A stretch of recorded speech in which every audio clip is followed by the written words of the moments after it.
Eu sou a Nayara e essa semana eu tô me perguntando um pouco mais profundamente sobre políticas públicas no sistema alimentar. Quero aprofundar um pouco mais nisso.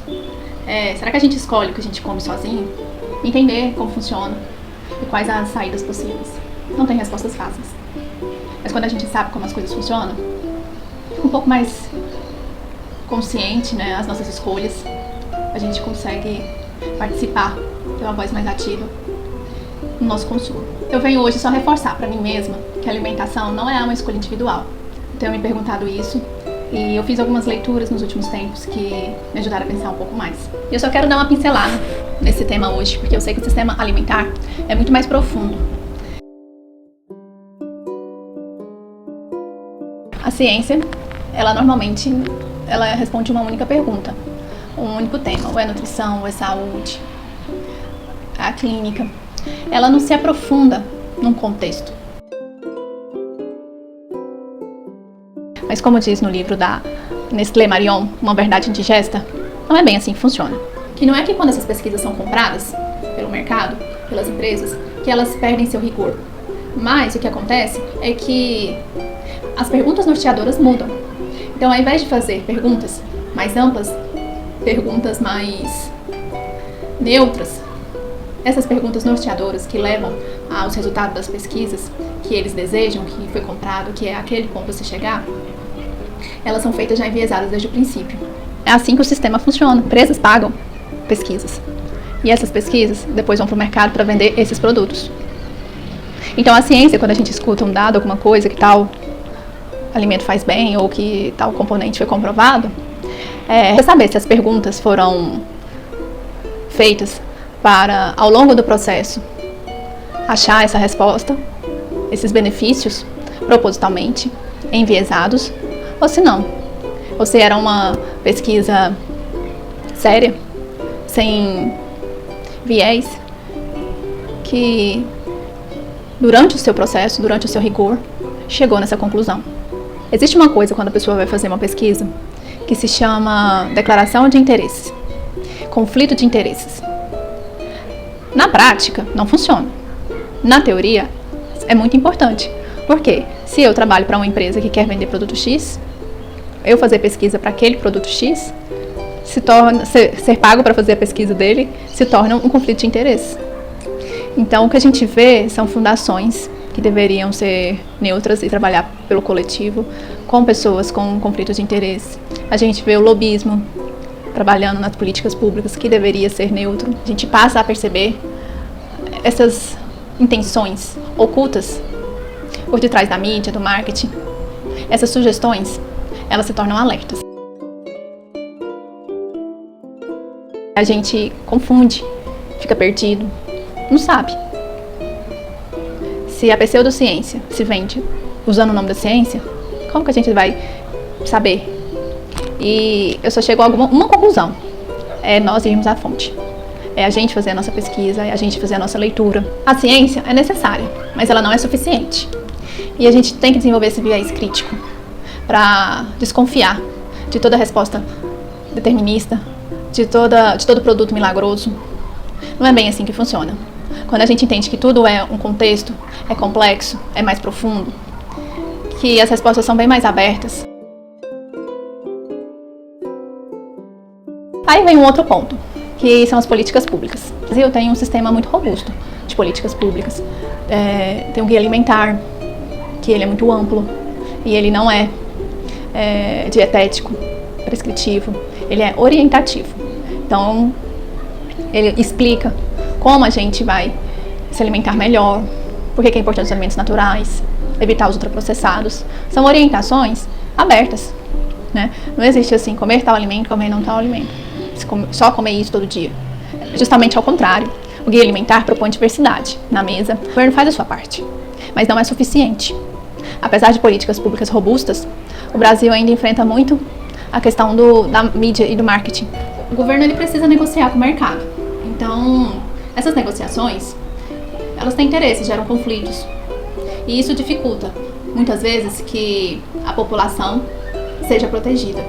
No fim das contas, as políticas públicas, nesse recorte do sistema alimentar, ele é um campo de batalha protegida até certo ponto pelas políticas, enquanto estamos sendo atacados, sendo influenciados pelo mercado, pelo marketing. E tudo isso é difícil combater o tempo todo.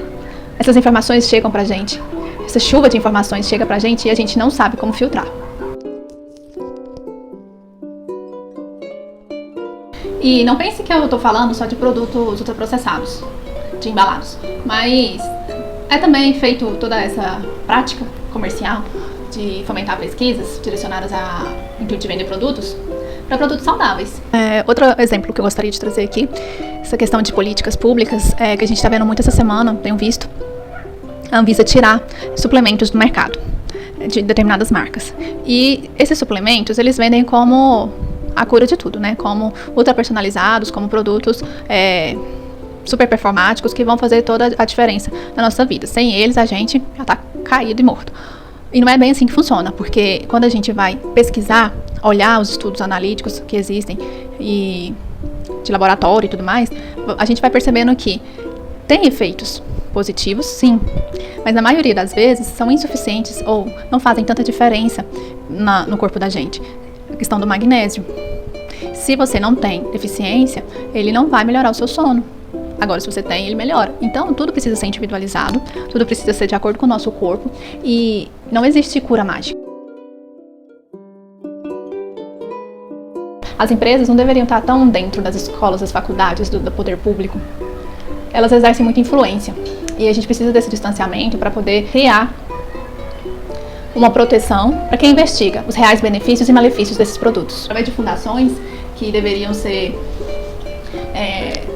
um braço entre o público e o privado, elas se infiltram e elas conduzem, elas financiam a própria fiscalização, a própria autorregulação. E aí fica difícil, né? A gente ter leis e ter formas de proteger o consumidor, evitar uma propaganda infantil, evitar um excesso de sódio, de gordura, se quem ajuda a regulamentar essas leis é justamente quem está vendendo tudo isso. Como consumidora, eu realmente escolho? Basta as minhas informações? Porque do que adianta eu saber de tudo isso, a gente saber falar, conversar e chegar no supermercado só ter uma grande Big Food, não ter outras marcas, não ter variedade, não ter produtos regionais. E aí no mercado também, do lado de casa não tem, que são os famosos desertos alimentares, que é outra questão. O que é fornecido? Só a informação não basta. O acesso, ele precisa ser considerado. E é uma barreira muito grande. A gente querer comer melhor e conseguir encontrar e ter a possibilidade de comprar melhor, de consumir melhor. Já o Gente Ultraprocessado, o livro do Chris Van Tulecken, ele fala bastante da classificação nova, que foi cunhada pela equipe lá da USP, aqui no Brasil, a Nupens, que é saúde pública, né, o braço de saúde pública, no comando do Dr. Carlos Monteiro. Essa é uma nova referência mundial sendo vista cada vez mais, mesmo que sobre essa questão de comer melhor, dos desertos alimentares, isso é muito falado também no livro Gente Ultraprocessada. O ambiente molda o nosso comportamento, existe uma questão de preço, de acesso, que conta muito, mas a gente tem uma responsabilidade também no nosso consumo, mesmo que seja limitada. Então, não é fácil, é complexo mesmo. Esse livro já é no contexto de Londres, pois 50% da dieta deles já é de ultraprocessado. Aqui na nossa realidade no Brasil é diferente, a gente consome entre 20% e 30%.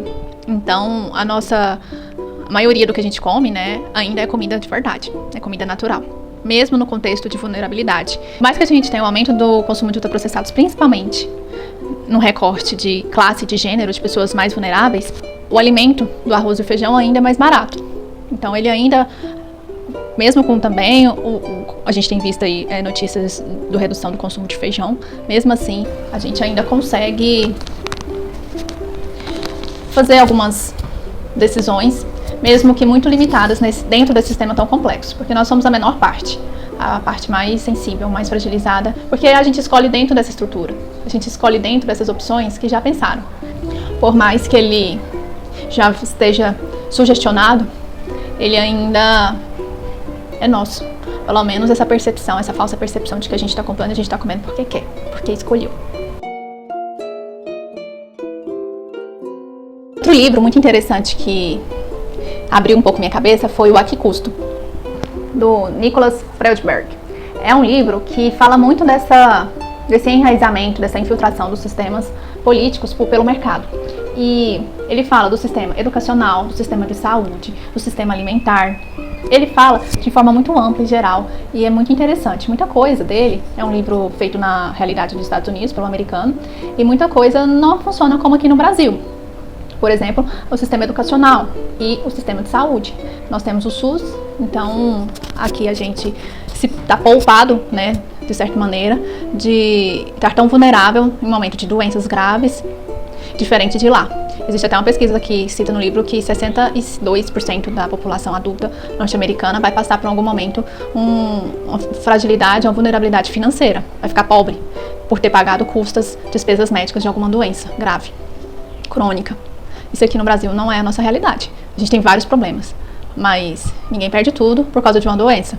Nós temos o sistema SUS que nos protege disso. Por fim, a ciência responde perguntas específicas, a política organiza os interesses coletivos, o mercado visa lucro. Nós, como consumidores, temos uma agência limitada no poder de escolha, temos a nossa responsabilidade limitada. A gente busca preço, conveniência, o que está acessível, o que está próximo. Esse vídeo foi mais para pincelar um pouquinho, né, dessa estrutura tão grande e boa parte dela oculta para a gente, consumidor. E assim, poder falar disso não responde, né? Não resolve, mas nos deixa mais consciente e atento para a gente poder fazer escolhas melhores. Me inscrever para um curso de políticas públicas na cidade, acho que até por isso que eu quis falar essa semana mais de políticas públicas no contexto mais geral, né? Principalmente o sistema alimentar. E tô animada, quero aprender mais e aprofundar mais nesse tema que é tão complexo e tem tantas voltas, tantos braços, tudo acontecendo ao mesmo tempo. E eu quero entender como que essa mudança estrutural ela acontece, né? Eu fico por aqui, obrigada. Até semana que vem.